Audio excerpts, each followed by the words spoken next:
A paz do Senhor a toda a igreja, amém? Vamos todos nos assentar. Queria dizer, eu até comentei agora há pouco ali com o pastor.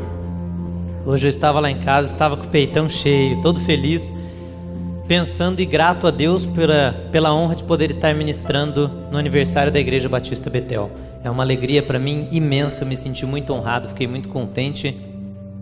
Recordo agora, foi alguém em casa, foi anteontem ou... anteontem eu estava comentando, eu fui convidado lá, vai estar no aniversário da igreja e para mim foi uma alegria imensa. Pastor e pastora, muito obrigado, parabéns pela igreja tão espetacular, que cada dia que passa cresce mais e mais. É divertido, é fascinante e extraordinário. Porque há 10 anos atrás nós iniciamos a trajetória quase juntos, né, pastor? Acho que foi 1 ou 2 aninhos ali de diferença, né, de quando vocês chegaram. Ou quando vocês chegaram nós já nos conhecemos? Foi imediato ou 6 meses? Então foi próximo. E eu lembro da ruazinha onde ficava a igreja ali, bem apertadinho. O Júnior estava com a gente, foi desde o início também, desde o início, né? Eu lembro do Júnior, tinha mais umas figuras assim, umas imagens que a gente tem. É uma alegria imensa ver a igreja, cada dia que passa, mais abençoada e mais próspera também. E quando eu digo mais próspera, é no sentido espiritual e de dinheiro, porque dinheiro é importante. É uma pena quem pensa que dinheiro não é importante, porque se o dinheiro para você não for importante, é porque ajudar os outros também pode não ser tão relevante. Porque uma das melhores ferramentas para nós ajudarmos o próximo é com dinheiro. O dinheiro não é para nós entesourá-lo para nós e para guardá-lo ou amá-lo, mas é para nós usarmos para abençoar vidas, para ajudar o evangelho a crescer, para ajudar as coisas de Deus serem feitas com excelência, ajudar o pobre, o órfão, a causa das viúvas, como está lá em Isaías 1, 16, 17. 1, 17 e 19. E eu vejo que a Igreja Batista Betel tem esse grande diferencial. E antes de iniciar a mensagem, eu queria, se for possível, colocar na tela lá atrás o Salmo 122, versículo 1, dos Cânticos dos Degraus. É um salmo muito bonito e muito pertinente para o tema dessa noite. Alegrei-me com os que me disseram, vamos à casa do Senhor. E eu vou dizer claro que eu sou suspeito para dizer, né? Mas isso aqui eu vi muito vivo durante toda a minha vida, na vida da minha mãe. Mais uma pessoa que eu também queria agradecer por estar aqui hoje, juntamente com a minha avó, essa pessoa extraordinária. Obrigado, vó, obrigado, mãe. A minha mãe, ela sempre foi literalmente isso, alegrei-me com os que me disseram, vamos à casa do Senhor. Se a gente falasse, mãe, eu lembro, há um tempo atrás, eu falei, mãe, vamos fazer umas orações um pouco diferentes, assim. Ela ficou toda animada, ela ficou mais animada do que eu que tive a ideia daquela oração naquele dia. Ela sempre gostou muito e foi muito quente nela essa vontade. Eu falo para ela que ela lá em casa, ela é a personagem Davi dentro de casa. Mãe, muito obrigado por estar aqui, inclusive foi a pessoa que me fez a permanecer nos caminhos do Senhor, me apresentou Jesus Cristo. Talvez eu pudesse ter conhecido Jesus de outro modo, mas foi através dela e foi quem Deus usou. Na verdade, os meus pais, meu pai, embora não mais aqui, foram a primeira decisão que Deus tomou a meu respeito, quem seriam os meus pais. Então, nada melhor do que todos nós como filhos, inclusive se você é adulto ou criança, honrarmos os pais. E a Bíblia diz que quem despreza a mãe quando vier a envelhecer, esse certamente sábio não é. Então, eu agradeço a ela, parabenizo a igreja, estou muito feliz com essa grande oportunidade. O tema que Deus sempre, pelo menos nos últimos 5 anos, que Deus colocou de um modo forte dentro de mim para falar, é sobre sabedoria. Eu já disse outra vez que eu gosto de falar desse tema, com o objetivo principal de publicar e proclamar a sabedoria de Deus que está na Bíblia. Inclusive, não precisa abrir sua Bíblia, eles vão colocá-la no fundo para a gente, Salmo 119, versículo 25. Salmo 119, versículo 25. Esse texto, ele explica muitas das coisas as quais eu menciono nas mensagens, tanto aqui quanto na internet ou nos materiais.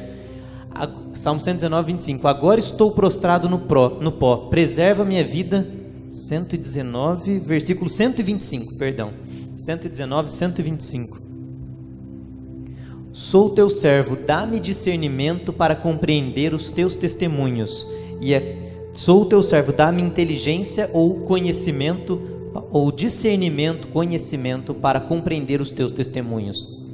Nós, como servos de Deus, precisamos de discernimento para conhecer a palavra de Deus. A igreja não salva ninguém, mas a igreja nos alimenta de Deus. Por isso é tão extraordinário nós estarmos aqui hoje reunidos. É um dos melhores lugares para nós nos alimentarmos da palavra de Deus. Não há nada melhor do que aprender sobre os preceitos do Senhor para então edificarmos a nossa casa sobre a rocha. O tema hoje que eu quero trazer são alguns princípios de sabedoria que nós podemos aplicar nos relacionamentos interpessoais, nos relacionamentos que você tem, por exemplo, com a tua mãe, com o teu irmão, com o teu amigo, com o teu filho, com o teu pai, com qualquer pessoa, dentro da igreja, com um pastor, com um membro, com um funcionário, como também com um gerente, como com o proprietário, com qualquer pessoa. São princípios bíblicos de sabedoria que nós podemos aplicar nos nossos relacionamentos. Eu vou citar eles de forma bem curta, eu não quero me estender também, para não cansar a mente de nenhum de nós, porque nós somos feitos de carne e osso. Mas antes de falar sobre isso, eu já disse outras vezes, eu torno a repetir, até porque a memorização é um dos melhores processos para nós fixarmos um conteúdo. Jesus disse em Mateus capítulo 7, versículo 19 em diante, que o homem sábio, que o homem prudente é aquele que edificou a sua casa sobre a rocha. E eu não sei se você lembra quem é que edifica a sua casa sobre a rocha. É quem ouve a palavra e a pratica. E no Salmo 119, 125, o salmista pede discernimento para entender a palavra. Se eu ler a Bíblia e aplicar o que está ali na Bíblia, eu sou um servo prudente. Não precisa pôr na tela, não precisa abrir sua Bíblia também, mas em Eclesiastes, capítulo 11, versículo 1 e 2, diz assim: aplica o teu dinheiro, especialmente para aqueles que usam a versão NTLH, aplica o teu dinheiro em vários negócios, investe-o em negócios diferentes, porque você não sabe que crise poderá vir sobre o mundo. E quem fica esperando que o tempo fique bom e que as nuvens e o vento mude de direção, nunca vai plantar e também nunca vai colher nada. Portanto, plante de manhã e plante à tarde também a sua semente. Olha o texto: investe o teu dinheiro em vários negócios, porque você não sabe que crise sobrevirá ao mundo. Isso não parece uma leitura da Bíblia, parece uma leitura de um livro de gerenciamento de finanças, de recursos ou de gestão de empresas.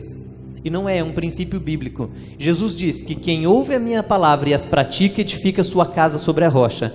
Isso quer dizer que, se eu aplicar o meu dinheiro em vários negócios, eu estou obedecendo Eclesiastes 1, versículo 11, 1 ao 4 e 5.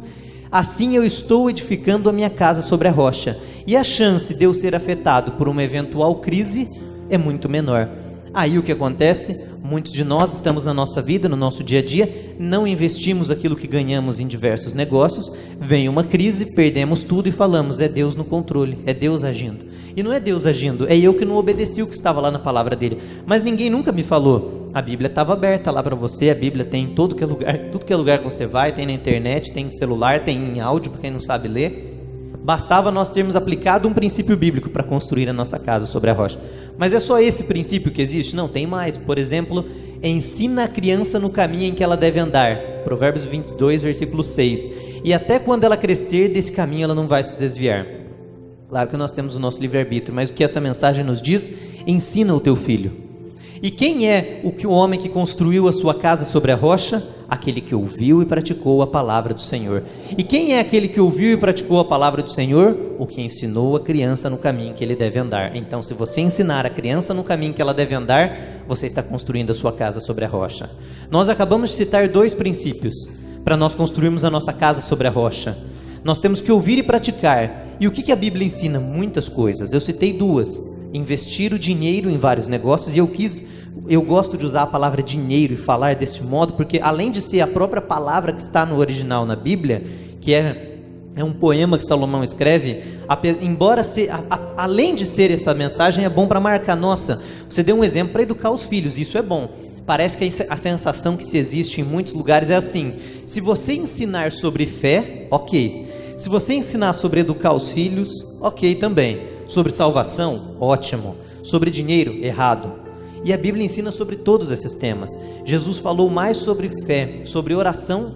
Jesus falou mais sobre dinheiro do que fé e oração junto nas Escrituras, e não falou apenas criticando. Ao contrário, ele cita o perigo daqueles que amam o dinheiro e colocam o seu coração no dinheiro, porque ali passa a se tornar o teu tesouro. Mas ele demonstra como o dinheiro é importante, e especialmente, até foi lido, acho que foi o Júnior que leu aqui, 2 Coríntios 9, 7. No texto de 2 Coríntios 9, 7, o apóstolo Paulo faz referência ao Salmo 112. E o Salmo 112, exatamente em 2 Coríntios 9, 8, 9, o apóstolo Paulo faz essa referência. E olha o que diz, não precisa abrir sua Bíblia, no Salmo 112. Olha o texto, citado no Novo Testamento pelo apóstolo Paulo, então não é doutrina de Antigo Testamento. Louvai ao Senhor, bem-aventurado o homem que teme o Senhor, que em seus mandamentos tem grande prazer. Tem grande prazer nos mandamentos do Senhor. Esse é um texto bom de colocar, o 112, versículo 1. Amar os mandamentos do Senhor. O que é isso? É o que Jesus falou lá em Mateus 7, 21. Quem ouve a minha palavra e as pratica. Se eu leio a Bíblia e amo a palavra dele, eu sou bem-aventurado. E é o que está escrito, louvai ao Senhor. Bem-aventurado ou feliz, como é feliz o homem que teme o Senhor e tem grande prazer em seus mandamentos. Agora olha as consequências de quem tem grande prazer nos mandamentos do Senhor. Ou seja, o que Jesus diz, quem pratica o que está na Bíblia.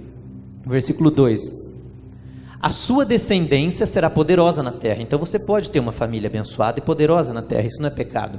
A geração dos retos será abençoada. Versículo 3. Bens e riquezas há na sua casa, e a sua justiça permanece para sempre. O final é importante. Bens e riquezas permanecem em sua casa, e a sua justiça permanece para sempre. É um rico justo, oposto daquele citado por Tiago, capítulo 5, versículo 4. Aos retos nasce luz nas trevas, ele é compassivo, misericordioso e justo. Versículo 5. Ditoso é o homem que se compadece e empresta, que conduz os seus negócios com juízo. Versículo 6. Pois ele nunca será abalado, o justo ficará em memória eterna. Versículo 7, ele não teme más notícias. Tem cristão que é apavorado, ouviu no noticiário que caiu um avião, já fica com medo de sair de casa, de pegar um avião, eu vou morrer, e saiu na estrada, teve um acidente, ou está tendo uma blitz, agora alguma coisa vai acontecer, e na verdade nós tornamos, eu até disse isso na mensagem passada, eu comparei com uma criança que joga uma bolinha de gude no bueiro, e dela começa a chorar, desesperada, acabou o mundo dela, e você olha aquilo, nossa, por que você está tão desesperado? Eu perdi minha bolinha. Aí você vai lá e compra uma bolinha e depois dá risada. Nossa, olha, ele sofrendo porque perdeu a bolinha de gude. E muitas vezes nós perdemos uma bolinha de gude e ficamos desesperados. Perdemos um emprego. Mas o emprego é importante. Você já parou para pensar do que é o nosso emprego comparado à vida eterna? Mas agora eu estou sem recursos financeiros. O que eu vou fazer? O que é isso comparado à eternidade que eu passarei? Que eu espero e eu quero que tanto eu quanto todos que estão aqui, juntamente com Deus, nos céus, não tem nada melhor. Uma coisa pedi ao Senhor e a buscarei, que eu possa morar na casa do Senhor todos os dias da minha vida. Ele não teme más notícias, o seu coração está firme, confiando no Senhor. O seu coração está bem firmado, ele não terá medo, até que veja cumprido o seu desejo sobre os seus adversários. Está bom até aqui? Agora, até juntando com o texto que nós lemos aqui, eu vou abrir a minha Bíblia, não precisa abrir a sua. Quando eu falo assim, às vezes, não precisa abrir a sua Bíblia, é para a gente não... É Provérbios capítulo 27, versículo 28, versículo 1. Fogem os ímpios sem que ninguém os persiga, mas qualquer justo está confiado como o filho do leão. Fogem os ímpios sem que ninguém os persiga, mas os justos são ousados como o leão. É esses que nós temos que ser, esses justos. Quando nós amamos a palavra de Deus e praticamos ela, nós somos como aquele que edificou a sua casa sobre a rocha. E para edificar a nossa casa sobre a rocha, então, até parece, você ouvindo, Paulo está repetindo tanto isso, mas é que eu quero tentar deixar claro assim para todos nós que para ouvir e praticar a palavra de Deus, edificar a casa sobre a rocha, é seguir os princípios bíblicos que eu vou citar agora na mensagem. É essa comparação, é essa analogia que eu estou tentando trazer, e por isso que eu repito, quem ouve e pratica a palavra de Deus, edifica a sua casa na rocha. E o que é a palavra de Deus? Ensina a criança no caminho que deve andar, investe o teu dinheiro em vários negócios, se crer e for batizado, será salvo, e muitos outros. Existem diversos ensinos bíblicos. O primeiro que eu quis trazer e colocar como destaque é o que está em Provérbios capítulo 11, versículo 3. É o primeiro princípio. Eles são curtos, por isso que eu decidi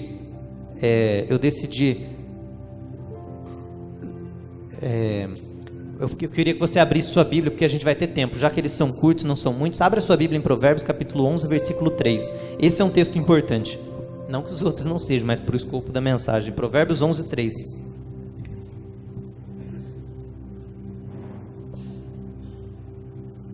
Imagina se nós fôssemos capazes de aplicar os princípios bíblicos na nossa vida, nossa história seria completamente diferente. Eu até estava citando na transmissão ontem um livro muito famoso, eu acho que muitos já devem ter ouvido falar nesse livro, chama Como Fazer Amigos e Influenciar Pessoas. É um livro de 1930 e pouquinho, e ele fez muito sucesso.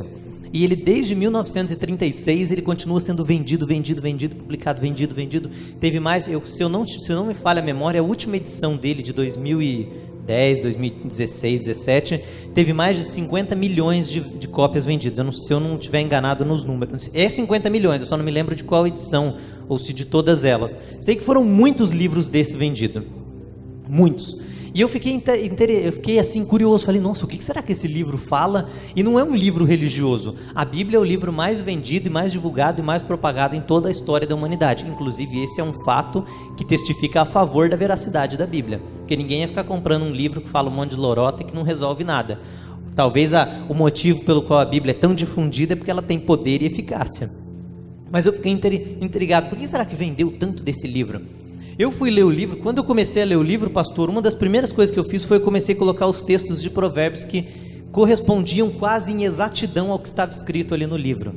Embora o autor também faça algumas citações de Jesus Cristo no livro, mas o que me chamou a atenção é que tudo aquilo que um monte de ímpio está lendo e aplicando é o que está escrito em Provérbios. E aquele livro, eu me lembrei do livro Salomão, o Homem Mais Rico, que é como se fosse este livro, que eu estou mencionando, Fazer Amigos, aprimorado, porque ele traz o contexto bíblico de toda aquela mensagem. Então imagine só quanto nós não poderíamos expandir a nossa vida financeira, emocional, espiritual, no seu relacionamento com seu marido, com o seu filho, na sua casa, ou na empresa, você está lá desesperado, não sabe mais como agir com relação a um funcionário, ou um colega de trabalho. Se eu e você aplicássemos os princípios que estão na palavra de Deus, imagina que poderoso que não seria isso. Por exemplo, muitas mulheres e maridos, muitos casais, eles chegam o pastor já deve ter ouvido alguns casais falarem assim, pastor, eu não sinto mais aquela mesma emoção com a minha esposa ou com o meu marido, parece que não tem mais aquela vibração que tinha quando a gente se conheceu. Aí ele chega à seguinte conclusão, acho que eu não amo mais ela, não tenho mais não é mais nada intenso. E eu me recordo de ler o autor, de ouvir a citação do autor C.S. Lewis dizendo algo que eu pensei naquele momento, nossa, é um princípio bíblico que se nós como seres humanos, nós como um todo, pudéssemos perceber isso, quantos casamentos não poderiam ter sido salvos, seja aqueles em que vivenciamos, ou os que podemos influenciar a serem alterados. E a mensagem era assim, imagine só, eu me lembro quando eu comecei a namorar a Alana, eu ficava até a noite no celular. E eu lembro de um dia, a gente não tinha se decidido ainda se ia começar a namorar ou não, minha mãe interceptou ali, entrou no meio e falou com ela, vocês têm que se decidir, porque o Paulo não está mais conseguindo nem trabalhar direito, ele fica até a noite no celular, eu estava meio transtornado, você fica emocionado. E muitos aqui talvez já passaram por isso, eu espero que tenham passado por algo semelhante. Tem alguns aqui que já, quando namoravam, não tinha celular ainda também, né? Mas mandava carta, eu vi esses tempos a carta do meu pai para minha mãe, uma carta assim, ele escreveu, parece que ele sentou ali com uma calma, no final ele não estava mais mandando carta. Aí alguns pensariam assim, nossa, mas eu não estou mais até de madrugada ali no celular, será que eu parei de amar? Será que eu não amo mais? Será que eu não gosto mais? Você imagina, minha mãe só teve que intervir ali e falar, viu, vocês têm que se decidir logo, porque eu já estava perdendo o foco de coisas importantes, não que aquilo não é importante, mas eu estava exagerando a atenção em algo que eu devia dar atenção, mas não exagerada, porque ainda meu pai tinha uma frase que dizia, tudo em excesso faz mal. Interessante se você não tem aquela mesma sensação que você tinha no início, não é porque, imagina que você é um jovem de 18 anos, acabou de tirar a carteira, está assim, acabei de tirar a carteira, meu pai nunca deixou eu dirigir, aí teu pai te dá um carro, você sai, fica dando volta, aonde você vai, filho? Não, vou dar uma volta, e você chama amigo, você está desesperado de alegria, porque você comprou aquele carro. Aí passa um ano, nem um ano, e você gosta de dirigir o carro, você tem o carro, ele te serve, ele é bom, mas você não fica ali, nossa, eu estou com um carro novo e passa, ou eu estou com o meu carro que eu comprei um ano atrás e passa na casa dos amigos. Não é porque você não tem aquela mesma sensação que você teve quando você tirou a carteira e passou a andar, dirigir o carro com tanto entusiasmo, que hoje você não gosta mais do carro, que o carro não é importante, que o carro não te ajuda. Não é porque você não está com aquela mesma sensação que você tinha no início do seu casamento ou início do namoro, agora vocês podem construir coisas novas e diferentes, com sensações e emoções diferentes e compartilhando coisas que no início talvez nunca compartilhariam. E de fato assim o é. Quando você conhece uma pessoa, você se controla muito naquilo que vai transmitir. Agora imagina se esses tipos de princípios bíblicos fossem mais ensinados. Como as pessoas iriam entender melhor o próximo? E falar, não, agora essa sensação não tem nada de anormal. Até porque amar não é assim, surgiu o amor, agora eu amo. Não, amar é uma decisão. Você decide se ama alguém ou não. Porque Jesus disse, amarás o teu próximo como a ti mesmo. Amarás o Senhor teu Deus acima de todas as coisas. Se amar é um mandamento, então eu tenho opção de obedecer ou não. Se eu tenho uma opção de obedecer ou não, isso significa que amar é decidir. E nós decidimos amar ou não amar. Portanto, se nós conseguíssemos aplicar estes tipos de princípios bíblicos nas mais diversas áreas de nossas vidas, quanta coisa não poderia ser diferente. Aí talvez você me olhe e fala, Paulo, você citou alguns aqui, você falou, investe o teu dinheiro em vários negócios, então eu vou investir para começar a edificar a minha casa sobre a rocha. Você falou, ensina a criança no caminho, eu não, porque eu estou citando a Bíblia, mas eu digo, você mencionou, ensina a criança no caminho que deve andar para que ela não se desvie, tá bem, eu vou ensinar o meu filho no caminho porque eu quero edificar a minha casa sobre a rocha. Mas e usou, agora você citou esse do casamento, que amar é uma decisão que eu decido amar e que não é uma sensação que vem e que eu não tenho controle sobre ela. Diferente, completamente diferente da paixão, que nós também temos controle sobre ela, porque Deus nos deu, não veio sobre vós tentação, senão humana, mas fiel é Deus que vos dá, que pela tentação também vos dará o escape, que não deixará com que sejais tentado acima do que possais suportar. Então nós podemos suportar os desafios da nossa vida. Aí você fala, tá, você citou uns 3, e como que eu faço para saber o foco dos que eu quero trazer hoje? Não é nem esses 3, mas como que eu faço então para saber os demais 30 que eu posso não saber? Eu ouvi o pregador, o Dr. Michael Murdock, ele diz que existe pelo menos 72 leis bíblicas que tratam diretamente sobre que nós podemos aplicá-las no nosso dia a dia, das mais diversas. E essas são algumas que eu estou mencionando. Aí você me diz, então como é que eu faço para saber as outras? Já que hoje na mensagem só vai ser mencionado umas 3, 4 aqui. E as outras, como eu conheço? É simples. O conselho que eu te dou. Hoje, o dia do mês é dia 29. 29 de junho de 2018. Você lê Provérbios capítulo 29. Dia 10 de julho do mês que vem. Provérbios capítulo 10. Dia 30 de dezembro, Provérbios capítulo 30. 4 de janeiro, Provérbios capítulo 4. E assim você faz a leitura de Provérbios todos os meses, durante toda a tua vida, e você vai encontrar os principais princípios de sabedoria que você precisa aplicar na tua vida. O temor do Senhor é o princípio da sabedoria. Ali já está é um princípio que nós temos que ter, temer a Deus, para então começarmos a edificar a nossa casa sobre a rocha. Na verdade, ele é o primeiro, é o alicerce de todos. Adianta eu ter uns 3, 4 e já está bom? Depende, você gosta, por exemplo, se você tiver um carro que é de 5 lugares, mas tem 2 bancos lá atrás estragados, então agora o carro está de 3 lugares, é bom?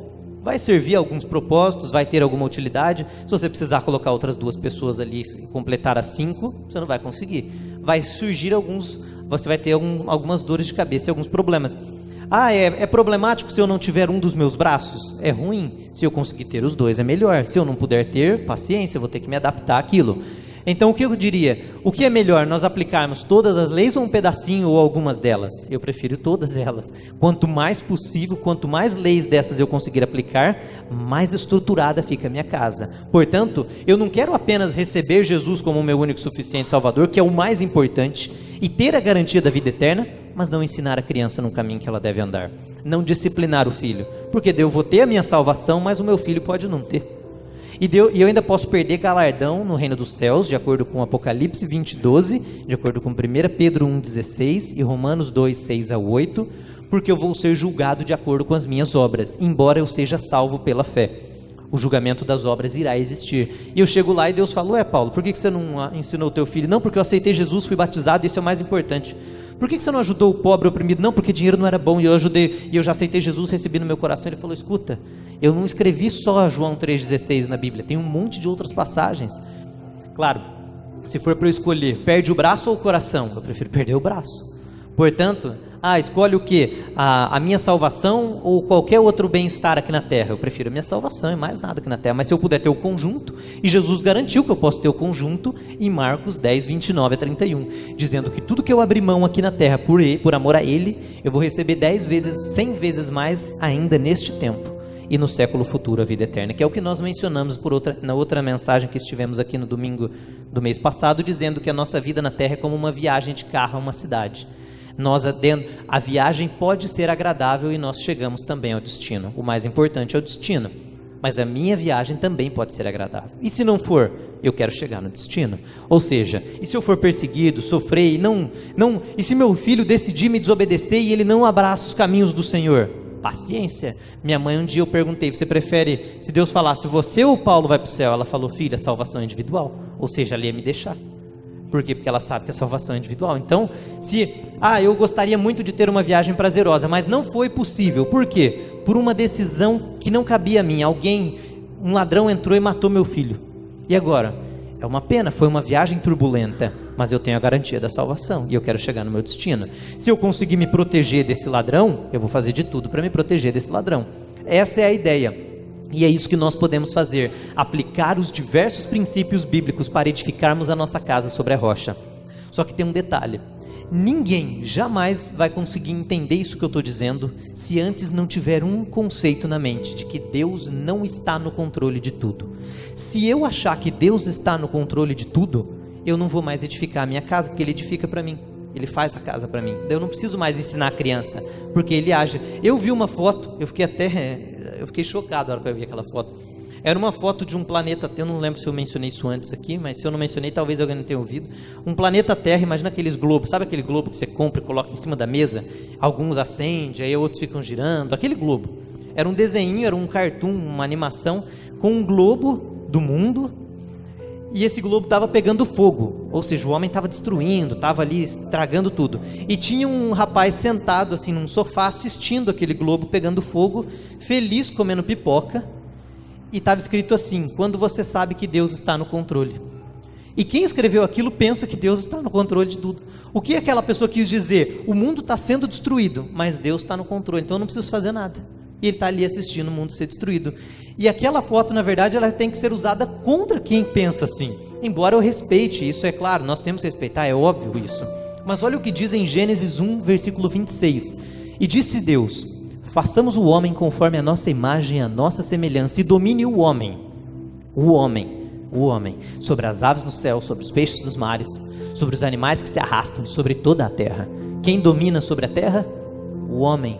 Isso está em Gênesis 1, 26, eu não estou inventando. Lembra da parábola que Jesus conta agora no Novo Testamento? Em Mateus 21, do versículo 33 ao 46, lá diz assim, e eu compararei ao que direi, ao que é semelhante o reino dos céus. O reino dos céus é semelhante a um homem, dono de uma propriedade, eu estou resumindo a parábola, dono de uma terra, de uma vinha, e ele contrata alguns servos e coloca para cuidar daquela propriedade, daquela terra.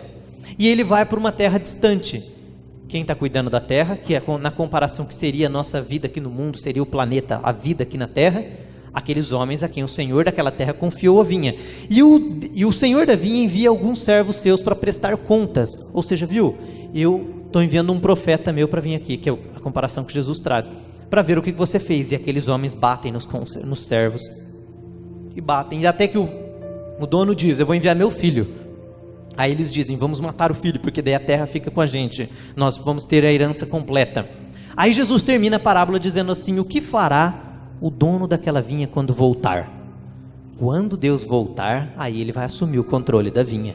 Aí é que Deus estará no controle do planeta por completo, de tudo. Interessante é que C.S. Lewis disse também uma frase espetacular. Eu não sei, isso é o que ele diz, eu não sei se as pessoas que pedem para que Deus interfira em tudo e em todos os momentos sabem o que estão pedindo, porque quando o autor sobe ao palco, a peça acabou. Quando Deus interferir em tudo e começar a impedir um monte, e não deixar, por exemplo, com que você não ensine a criança no caminho que deve andar, aí nós estamos de uma nova esfera em um novo reino, não naquele instituído no livro de Gênesis. Salmos capítulo 8, do versículo 7 ao 9, você vai lembrar dessa mensagem que diz assim, que é o homem para que se lembre dele? Pouco menor do que os anjos o fizeste, e de glória e de honra o coroaste. Faze com que o homem tenha domínio sobre as obras de tuas mãos, tudo puseste debaixo dos seus pés. Ah, mas então Deus não é poderoso? Claro, Salmo 115, versículo 3, Deus faz tudo o que Ele quer, a hora que Ele quiser, do jeito que Ele quiser. Aí no versículo 16, os céus são os céus do Senhor, mas a terra Ele deu-a aos filhos dos homens. Ou seja, Deus tem o controle de tudo, mas nós é que estamos nesse controle. Ele concedeu a nós para nós tomarmos decisões. Mas por que eu estou dizendo isso? Porque se nós acharmos que Deus vai tomar decisões por nós, aí não tem nem por que eu estar pregando o que eu estou falando aqui. Porque não precisa aprender esses princípios, vai acontecer na sua vida automático. Porque Deus fará. E não é assim que acontece. Você acorda cedo e fala, eu repreendo 30 quilos. Você continua gordo, não some aqueles 30 quilos. Ao contrário, você escuta uma vozinha ali, vá ter com a formiga, preguiçoso. Tem uma esteira perto da sua casa, é só você atravessar a rua, ali tem uma academia. Aí você fala, ué, mas Deus não está no controle? E eu determino que meu cabelo seja penteado agora. Não vai pentear o seu cabelo. Eu creio, na verdade, que 80% de tudo que acontece na nossa vida são decisões nossas. 10% é decisão dos outros. E os outros 10% são as decisões de Deus. Por exemplo... isso é minimizar Deus? Ao contrário, em Daniel capítulo 4, versículo 17, diz assim, que Deus é o Deus de todos os reinos, domina e governa sobre tudo e concede os seus reinos a quem Ele quiser. E é o que diz em Jeremias 27, 5, Deus, eu com meu braço forte, minha mão estendida, criei os céus, a terra, tudo que neles há, e os dou a quem eu quiser. Ele deu para você, o teu filho dentro da tua casa, a tua esposa, no sentido de conceder a você a liberdade de tomar a decisão de tê-lo. Então, a partir de agora, foi uma concessão de Deus a nós. Lembrando que não é Deus que escolheu o teu marido ou tua mulher, é você que escolheu. Você escolheu porque Deus permitiu. Então, nesse senso, é que Deus te deu, não que Deus falou, então esse marido que acaba comigo, me destrói, é porque Deus colocou. Não, Deus permitiu. Quando Ele permite, é porque Ele deu, porque Ele era o dono de tudo. Mas é você que casou, então não vem culpar Deus pelos seus erros. Provérbios 19, versículo 3, a estultícia do homem perverterá o seu caminho e ele ainda fica bravo com Deus. Até se tiver como colocar esse texto, Provérbios 19, 3, então é você que casou, você que gastou com o teu cartão de crédito, foi você que brigou onde não podia, e teve que responder um processo, ou seja lá qual for a consequência. Provérbios 19, versículo 3 traz essa mensagem de forma bem clara, mas fique tranquilo, mesmo se você casou com alguma peça bem complicada, ainda há a possibilidade de uma nova plantação e tudo é possível ao que crê. Lembra que 10% também são decisões de Deus, que é onde Deus vem e interfere quando nós não temos mais força. Deus, eu não sei o que fazer. Se tiver como colocar o texto, de Provérbios 19, 3, quando nós não temos mais força, aí Deus fala, opa, eu adoro trabalhar na fraqueza humana, porque agora eu vou mostrar que vocês dependem de mim, seres humanos. A estultícia do homem perverte o seu caminho e o seu coração se irrita contra o Senhor. A estultícia é a tolice, só o versículo 3. A estupidez do homem, a sua ignorância, a minha ignorância destrói a nossa vida e a gente vai lá e culpa Deus depois. É aqueles que gastam com o cartão e culpam Satanás. Quem sabe o diabo comprou algum tridente lá na fatura do cartão e você não estava sabendo. O primeiro princípio, que é o que eu mencionei e eu pedi para você abrir a Bíblia nele, Provérbios 11, versículo 3, a sinceridade dos sinceros os encaminhará, mas a perversidade dos desleais os destruirá. Vou dar um exemplo, imagina que eu chego aqui e falo, meus irmãos, esse texto de Provérbios mudou a minha vida, e eu faço um ensaio assim, eu não estou dizendo, cada um é sincero do jeito que Deus escolheu, e cada um também é hipócrita e fajuto do jeito, de acordo com a personalidade de cada um. Se eu começar a falar desse jeito, eu vou estar sendo falso. Vocês não sabem, e tentando fazer um espetáculo, algo que eu não sou, algo que não flui, não é a minha natureza. Não é o modo que está errado, mas é o modo comparado à minha personalidade. Eu posso ser hipócrita no meu jeito de falar com você. Nossa, pastora, que igreja linda! E você olha ali, Paulo, obrigado, mas você vê aquele elogio, você sente alguma coisinha, sabe quando você sente ali? Aí vem aquele texto, não julgueis para que não sejais julgados. Tem um texto em João capítulo 7, versículo 24, que diz, julguem de acordo com a reta justiça. Nós não podemos julgar com juízo hipócrita, até porque se eu não pudesse julgar, eu não poderia dizer que é certo fazer isso, ou que você não pode pecar, ou não educar os filhos não está certo, ou isso aqui é bonito ou é feio, isso é tudo julgar. Eu não poderia mais trazer nenhuma posição com relação a uma verdade estabelecida com Deus, comparada a qualquer outro tópico, porque isso seria julgar. Nós devemos julgar de acordo com o reto juízo. E tanto devemos julgar de acordo com o reto juízo, que se você olhar um hipócrita, foge dele. Se você olhar um mentiroso, não fica perto dele. Uma das coisas que eu mais detesto é quando eu sinto que uma pessoa, eu acho que todos aqui detestam isso, você sente falsidade. Como é difícil. E olha o que diz, esse texto eu até faço questão que você abra a sua Bíblia nele, porque aí você vai trabalhar também com a sua memória visual. Olha o que diz Provérbios 26, versículo 24. Cuidado com confundir Bondade, amor com estupidez. Bondade e amor é uma coisa. Tolerar pessoas tontas é completamente diferente. Quer um exemplo? Deixa sua Bíblia aberta em Provérbios 26, 24. Uma das pessoas que eu mais desconfio com relação a caráter, é um tipo, é aquela que se eu falasse assim, pastora, você não compra para mim um livro lá num tal lugar e eu te dou o dinheiro, R$100. Depois você me traz o troco. E eu dou os R$100 na mão da pastora, eu falo, eu confio nela, que senão não estava pedindo. Aí ela vai, não, eu estou só usando você como ilustração, você não é essa pessoa, por favor. E daí a pastora vai lá e compra o livro e traz. Aí eu falo, pastora, você pegou o recibo? Aí você olha para mim, esse aqui é o recibo, você não confia em mim? Ali eu já não acredito mais nessa pessoa e nunca mais peço nada para ela. Porque o de caráter, ele vai vir com o recibo na mão antes do livro. Tá aqui o recibo, tá aqui o troco e tá aqui o livro. Agora, aquele que exige que você confie, confiança você conquista, você não exige. Você tem que conquistar, então você já começa a estudar a pessoa ali. Você quer saber se alguém está do teu lado de caráter, você já começa assim. Se ele, nossa, você não confia em mim? Os ladrões falam isso, quem rouba fala isso. Se eu fosse roubar alguém, eu ia usar esse argumento. É o melhor, porque eu ia jogar a pessoa na parede. Você não tem que confiar em mim? Mas você tem que conquistar a minha confiança de você. Então eu falava, vou roubar R$100. Roubei, entreguei lá, mas quanto que foi? Ô louco, você não confia em mim? Tá aqui o troco, tudo certinho. Então, eu não tenho por que roubar de você. Nossa, aí é desse que pode começar a desconfiar. Então nós temos que saber estudar quem são pessoas com quem não devemos construir relacionamentos. Isso é muito grave. Por isso, se você tinha o hábito... Agora, aqui que está o problema. Tem pessoas que falam, Paulo, mas a pastora não fez por mal. Ela esqueceu do recibo. Ela não podia esquecer. Provérbios 1,32 diz assim, o erro não é a pastora, estou usando de exemplo, mas o erro dos tontos mata e destrói eles. Se você fizer isso, dependendo da empresa onde você trabalhava, você já está demitido no dia seguinte. Mas não foi por mal. Mas você abriu o vidro do carro num parque de diversão onde tinha leão. Ele entrou dentro e te comeu. Mas não foi por mal. Mas comeu. Não foi por mal que eu esqueci meu filho dentro do carro trancado. Mas esqueceu. Não podia ter esquecido. Porque o desvio dos homens simples e tolos, dos homens simples, não é nem dos tolos, dos simples, destruirá a vida deles. Portanto, nós temos que saber como agir. E nós podemos já identificar com quem ou não, com quem construir e quem não construir um relacionamento baseado nas reações e nas atitudes dela. Inclusive foi algo que o pastor Márcio disse no domingo passado. As reações, e eu menciono isso também da Igreja Batista Betel como exemplo, que é uma igreja que as reações dos pastores, dos membros, do ambiente, revelam que se trata de um ambiente extraordinário. Olha o que diz Provérbios 26, 24. Leia na sua Bíblia enquanto eu leio aqui. Eu vou ler na minha, mas quem não trouxe a Bíblia tem na tela aqui também. Mas tenta ler na sua Bíblia, não na tela. Só para aqueles que não trouxeram, claro.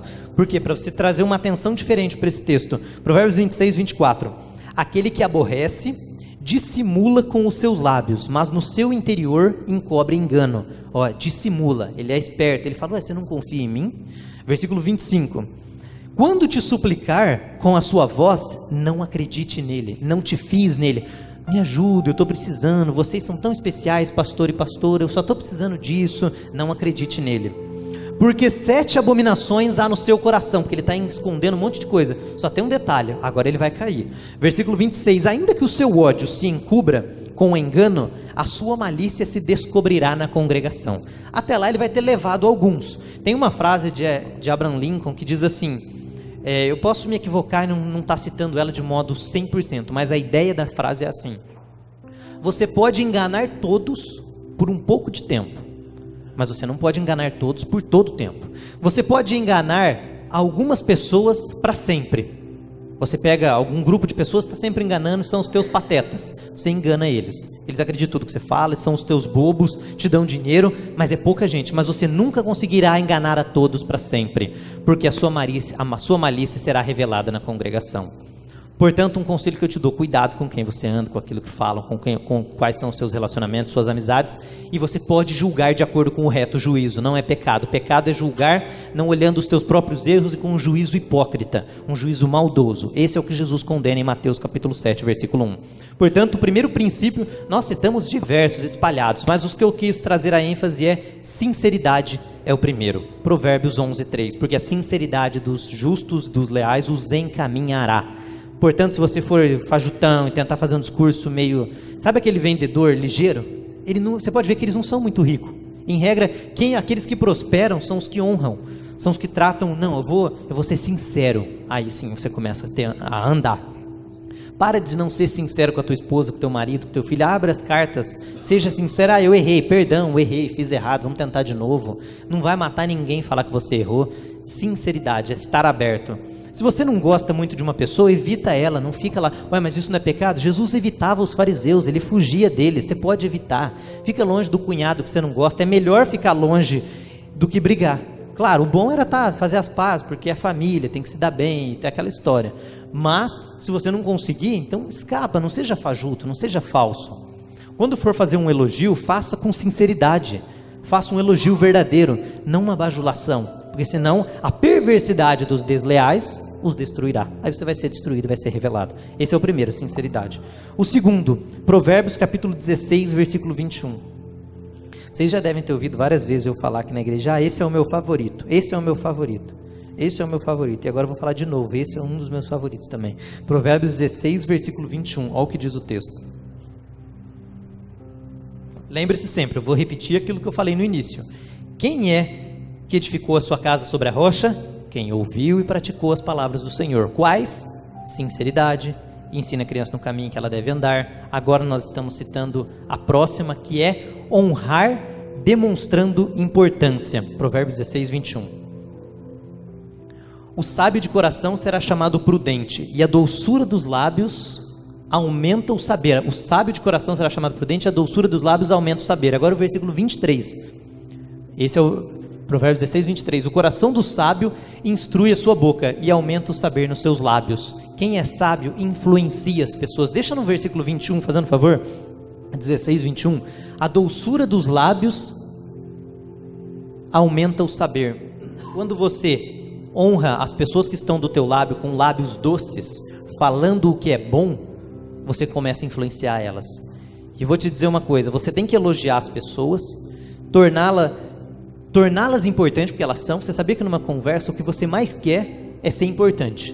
Você conversa com qualquer pessoa, quem está falando quer ser importante, quem está ouvindo também quer ser importante. Quem está falando conta os seus méritos, quem está ouvindo conta os seus méritos, e assim é em todo lugar. O cliente quer ser importante, a empresa quer ser importante.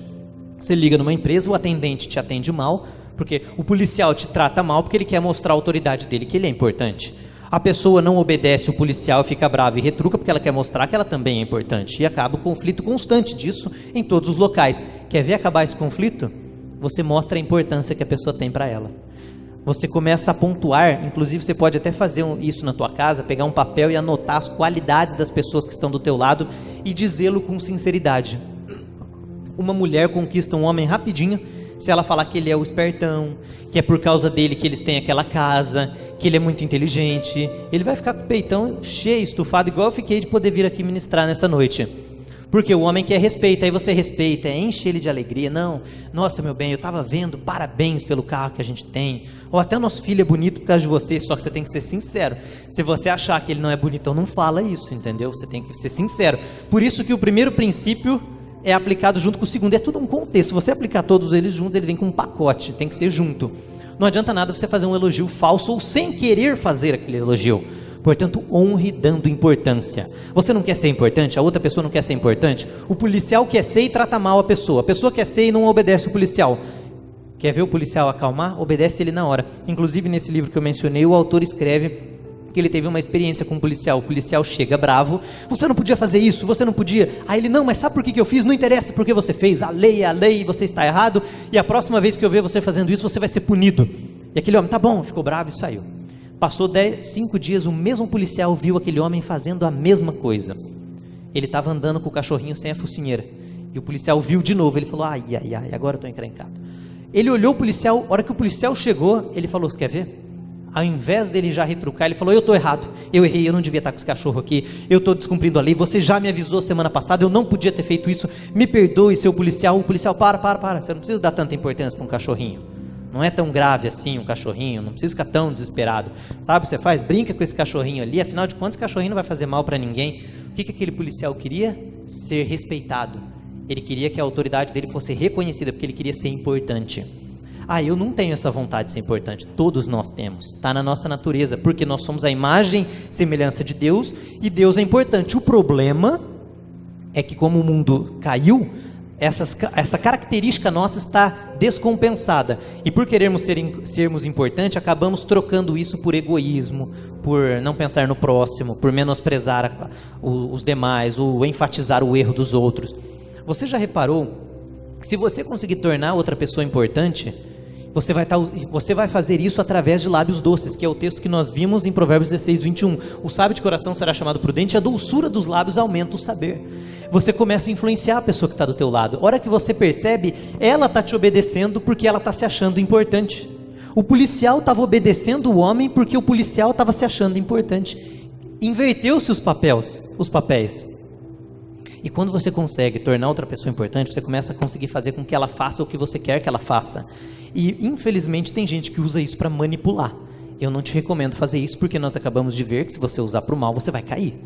Então por que você tem que usar? Para persuadir. E o que é persuadir? Convencer outros a fazer o que você quer que elas façam, porque você entende que aquilo é melhor para elas, ainda que isso venha te beneficiar. E manipular: convencer as outras pessoas a fazer o que você quer que elas façam, porque isso vai te beneficiar, independentemente do prejuízo ou não que venha acarretar a elas. Exemplo: manipular. Compra esse carro, você vai num banco e você chega lá no rapaz que está vendendo ali os pacotes ali do banco. Ao invés dele te oferecer o melhor, ele te oferece aquele que ajuda ele a cumprir a meta dele. Ele não está preocupado com você, ele está preocupado nele bater a meta dele. Então ele te prejudicou, não importa. Aí ele vem assistir a mensagem aqui domingo para aprender as técnicas para persuadir, vai lá, manipula e vende. Ótimo, olha, apliquei os princípios bíblicos, só faltou um detalhe: a sinceridade. Você vai cair, se você assim fizer. As pessoas vão perceber. Não pense que as pessoas são tolas, elas percebem, porque Deus colocou dentro de nós a imagem e semelhança dele. Isso é tão fascinante, que é o que nos distingue dos animais. Agora olha quem persuade. Você vê uma pessoa e você percebe que ela precisa de um plano ali financeiro melhor, e você explica para ela porque é melhor, mostra para ela, e ela compra aquele plano, porque você quer ajudá-la a se precaver no futuro. Lá em Eclesiastes não diz para aplicar o seu dinheiro em vários negócios? Então você falou: faz essa aplicação aqui assim. Ah, mas isso vai ajudar eu a bater meta. Não importa, eu estou ajudando ela. Ah, isso não vai ajudar eu a bater meta. Não importa, eu estou ajudando ela. Isso é persuasão. Então é você usar isso aqui para ajudar as outras pessoas. Tem uma pessoa próxima de mim, que esses tempos atrás estava conversando com ela, ela me disse, e eu aprendi esses princípios, eu falei: vou usar agora, vou fazer um teste, porque eu gosto de fazer esses testes. Eu pego, se eu aprender alguma coisa ali em Provérbios, ou num livro, linkar com Provérbios, vou fazer o teste.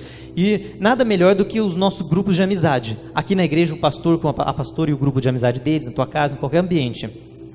Eu falei: vou fazer o teste. E a pessoa que estava próxima a mim, ela disse assim, eu falei para ela: você queria viver bastante, mais de 100 anos? Não, eu não quero viver mais de 100 anos. Não quero mesmo, não vou viver mais de 100 anos. E falou com a boca cheia. Parece que eu estou vendo aquela cena. E eu lembrei disso. Se eu fizesse com que nascesse nela o desejo de viver mais de 100 anos, eu ia conseguir fazer com que ela quisesse viver mais de 100 anos. Mas eu tinha que tirar dela, ela tinha que querer, não é eu querendo, pondo para ela. Eu tinha que mostrar para ela que é importante para ela e que ela passe a gostar disso, pensando nas sensações e nos desejos dela e não no meu.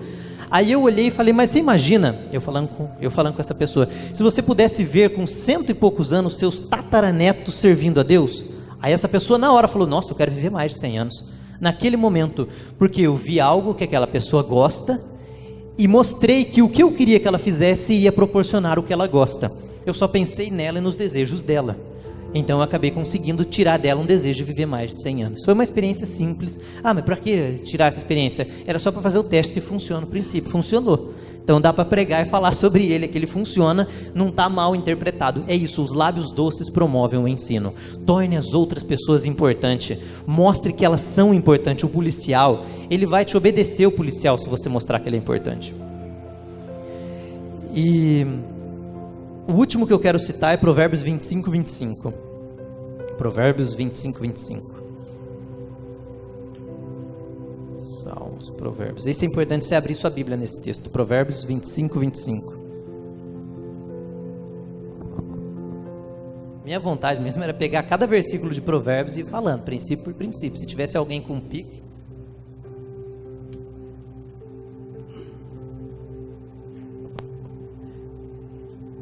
Provérbios 25, 25. Na tela eu gosto, eu não sei porquê, eu creio que foi, eu gosto de ensinar. Imaginamos, vamos supor que eu estou num ambiente e eu sei algum assunto. Eu não sei tudo, na verdade eu sei bem pouco, mas o que eu sei? Vamos supor que eu aprendi como montar um quebra-cabeça ali, e aprendi bem. Se tiver alguém perto de mim, eu vou tentar ensinar. Eu gosto, é natural em mim. Tem pessoas que já não gostam, que têm outras qualidades que eu não tenho. E é interessante, lá em casa nós estávamos brincando, eu estava falando com o Moisés, ele olhou para mim e falou bem assim, quando meu filho fizer bagunça, ele falando, quando ele casar, se tiver os filhos dele, quando meu filho fizer bagunça, eu vou falar, se você continuar bagunçando, eu vou te mandar na casa do tio Paulo para estudar a Bíblia, porque daí ele vai ter que sentar lá e ficar horas escutando. Então eu tenho que tomar cuidado para no culto eu não fazer o mesmo com vocês, ficar horas e horas e horas, porque eu não quero ser o tio chato, ao contrário. Nós vamos esse é o último e vai acabar a mensagem com esse ponto. Provérbios 25, 25. Até é difícil nos estudos bíblicos, eu queria até agradecer também o Israel que entrou agora por último. Nos estudos bíblicos às vezes é difícil fazer os vídeos curtos. Eu tento fazer ali de 3, 4 minutos, a hora que eu vejo está em 8 minutos. E a Lana já falou para mim, falou, quando você termina os cultos, eu já disse isso outra vez, você falou, tô no último ponto, tô acabando, e daí você fica ali mais 20, 30 minutos. Mas agora não é, agora é de verdade. Eu já até fechei a Bíblia aqui, Provérbios 25, 25. Como água fresca para o homem sedento, tais são as boas novas de terra remota. Agora vai em Provérbios 27, versículo 2. 27, versículo, acho que é o 2, é 1 ou 2? Vamos lá, 27, 2. Seja outro que te louve, e não a tua boca. Só até aqui já tem uma mensagem importante para nós. Outro te louve e não a sua boca. O que o texto está dizendo? É meio óbvio. Não é para eu ficar falando das minhas qualidades. Eu tenho que os outros ficar mostrando as minhas qualidades. Isso significa então que eu não posso ajudar uma pessoa? Não, o que esse texto está querendo dizer é o seguinte, não fique se gabando. E é o mesmo que está em Provérbios 20, versículo 6. Chegar no teu patrão, como é que eu sou bom, eu produzi isso. O texto está te ensinando isso. Não, que o teu patrão veja a tua produção. Há tempos teve uma pessoa que foi procurar emprego se você for procurar um emprego e já querer impor o salário que você vai receber, a tua chance de perder o salário caiu lá embaixo. Por quê? Você acabou de tornar quem está te contratando pouco importante a ponto de que aquela pessoa que está te contratando não tem capacidade de definir o teu salário. Quando você fala, o meu salário, olha, eu trabalho aqui na empresa, mas eu preciso ganhar pelo menos 2 mil. Por quê? Não é que eu sou bonzão, mas é porque eu preciso, eu acho que vocês vão gostar do meu trabalho. Acabou. Eu que decido o meu salário? Não, é o meu patrão que decide o meu salário. E se eu tentar tirar dele e pôr em mim, eu acabei de confrontá-lo e torná-lo pouco importante. Portanto, não ganha um emprego. Se você quiser uma sugestão, então, não venha querer falar para o teu patrão quanto que você tem que ganhar. Que ele veja e te promova. Mas meu patrão não é um homem bom, então não dê honra a tolo e vai procurar outro emprego. Olha o que diz Provérbios 27, 2. Seja outro o que te louve, e não a tua boca. Sabe o que isso também nos ensina? Além de nós não termos de ficar nos gabando das nossas qualidades, ou querendo exibir quem somos, isso também nos ensina algo extraordinário. Nós temos que louvar outros. Seja outro que te louve. Esse outro pode ser eu, tratando e falando das qualidades do pastor, da pastora, da sua qualidade, do marido, da mulher, do filho, do primo, do amigo, de todo mundo. Seja outro e não os teus próprios lábios. Então nós também temos que falar coisas boas para as outras pessoas. O estranho e não os teus lábios. E esse texto nos remete, se puder deixar no 25, 25, que eu prometi que era o último, né? Eu já pus mais um. No 25, 25, vocês viram, não é brincadeira isso, eu tenho que trabalhar com isso. 25, 25. Como água fresca para o homem sedento, tais são as boas novas de terra distante. Eu fico imaginando Davi, enviando ele lá no trono dele, chamando Joabe, e falando, vai para a guerra, leva os exércitos. Aí, é claro, eu não penso que deva cruzar dedo, mas é só para você entender. Aí ele cruzando os dedos, ou ele pensando, tomara que dê certo essa guerra, aí o pessoal vai. Passa 2 semanas, 3, e o exército que estava contra ele é forte. Daqui um pouco, o atalaia, quem está lá em cima da torre, olha e vê, tem um mensageiro correndo. Parece aquele... tem os nomes daqueles corredores, eu esqueci. Era um dos primos, irmãos de Joabe. Acho que é Azael. Parece Ismael. Não me recordo o nome dele. Olha lá, ele está correndo. Parece a corrida do fulano. Pelo jeito que corre, parece que é boa notícia, mas não dá para saber. E Davi sentado, apreensivo. Aí chega para ele, tenho notícias. E qual a notícia? Ganhamos a guerra. Nossa, aí olha o que o texto diz. Como água fresca para o homem sedento, tais são as boas novas de terra remota. Parece que ele tomou água. E eu usei de ilustração ontem. Sabe quando você come carne à noite, cheia de sal grosso, e você não toma água o suficiente, acorda de madrugada com aquela sede, aí você pega um copo com água e toma bastante água, a hora que você vê aquilo vai te aliviando por completo. Essa sensação do rei Davi, essa sensação do alívio da garganta sedenta com água, é a mesma, é o que Salomão está ilustrando, de quando você fala algo bom para alguém. Portanto, o último princípio é: fale coisas boas e não coisas ruins.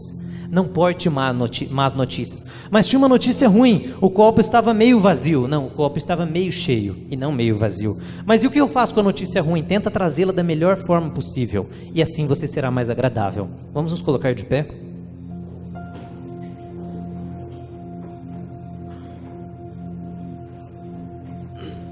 Lembre disso, nós podemos fazer a diferença no nosso meio, mas nós precisamos de alguns princípios. Eu trouxe 3 mais relevantes assim que me chamaram a atenção. O primeiro sendo a sinceridade, o segundo honrar, mostrando importância, e o terceiro trazer boas notícias. Também trouxemos alguns acessórios desses princípios, alguns esparsos, que ensina a criança no caminho que deve andar, investe teu dinheiro em vários negócios. Se nós seguirmos esses princípios que foram citados, nós estamos edificando a nossa casa sobre a rocha. Então, e se você falar: Paulo, eu esqueço de aplicar isso, sabe o que você pode fazer? Fala para tua esposa: ó, cada vez que você vê que eu não estou te elogiando ou estou te menosprezando, você me avisa que eu vou te dar R$5. Ela vai adorar, porque você vai tratar ela bem, ela vai encher o bolso se você fala mal e você não está afim de esvaziar o teu, então você vai agradá-la. Ah, mas eu não me sinto bem me falando de dinheiro, essas coisas. Então não faça isso. Você não se sente bem? Então não faça. Escolha um método que você entenda mais saudável para manter esses princípios. Porque se você conseguir mantê-los com persistência, aí você fará a diferença. Lembra da frase que eu citei de Dr. Mike que diz: homens de sucesso fazem constantemente o que fracassados fazem de vez em quando. Você ouve essa mensagem, começa a aplicar esse princípio e para. Você é mais um fracassado dentre muitos. Agora você ouve essa palavra e aplica constantemente, você é um homem, você vai se tornar um homem e uma mulher de sucesso. Senhor, estamos na tua presença, agradecendo por este culto extraordinário na Igreja Batista Betel, um culto cheio da tua graça e da tua sabedoria. Senhor, proteja-nos, estenda, Senhor, os teus braços sobre nós, livra-nos dos dardos inflamados de Satanás, nos ajude a sermos sinceros, honrarmos as pessoas com sinceridade, tornando elas importantes, olhando para o lado delas e portando boas notícias. Que a tua glória e que a tua graça estejam sobre nós, não somente hoje, mas eternamente, em nome de Jesus. Amém.